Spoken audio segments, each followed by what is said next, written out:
I came home after a long, exhausting day, expecting the usual chatter and warmth. The house was unusually quiet. The lights were dim, and the faint hum of the refrigerator felt louder than normal. I called her name softly, my voice echoing off the walls. No response. I walked toward the bedroom, feeling a knot tighten in my stomach. The door was slightly ajar. I pushed it open and froze. She was sitting on the edge of the bed, arms crossed, eyes cold and distant. "Don't touch me tonight," she whispered, her tone icy, almost rehearsed. I stood there, stunned. The words hit me like a physical blow.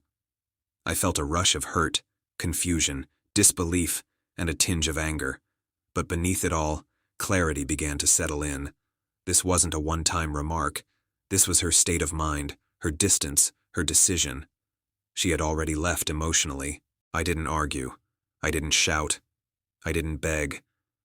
I simply took a deep breath and looked around the room, taking in the life we had built together. The photos, the memories, the quiet corners that had once felt safe. Tonight, none of it mattered to her. I quietly moved to the closet and started packing a small bag. Clothes, essentials, a few personal items.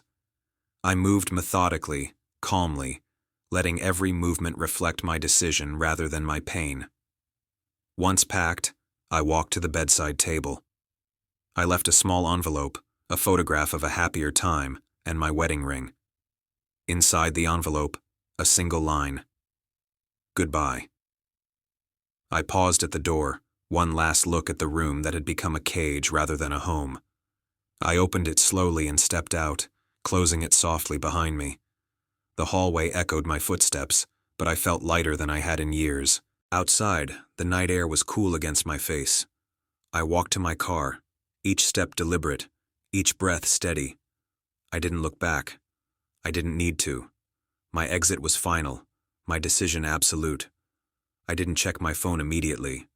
I didn't want to see the flurry of messages, calls, or texts. I knew they would come. Apologies, explanations, excuses. But they didn't matter anymore. My dignity, my peace, and my life were no longer negotiable. I drove without a destination in mind, letting the city lights guide me. I remembered Grandma's words, whispered to me years ago. Anger is loud, but preparation is louder. Tonight, I had acted with preparation, with strategy, and with clarity. I had claimed my life back. The next morning, she discovered the envelope. I imagined the shock, the panic, the realization that I was truly gone. I didn't need to witness it. The act itself spoke louder than any confrontation ever could. Days turned into weeks. I rebuilt my life quietly. Friends reached out, checking in, offering support.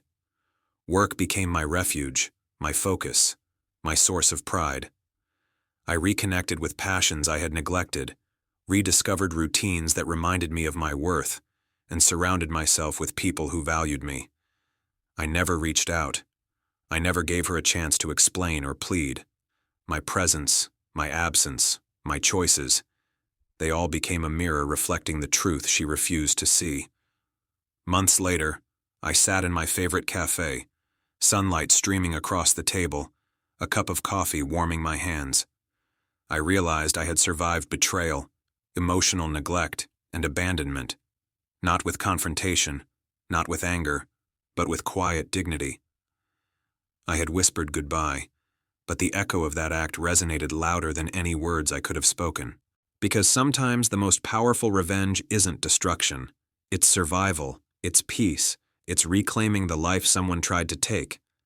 And that night, I walked away. I soared higher than she ever imagined.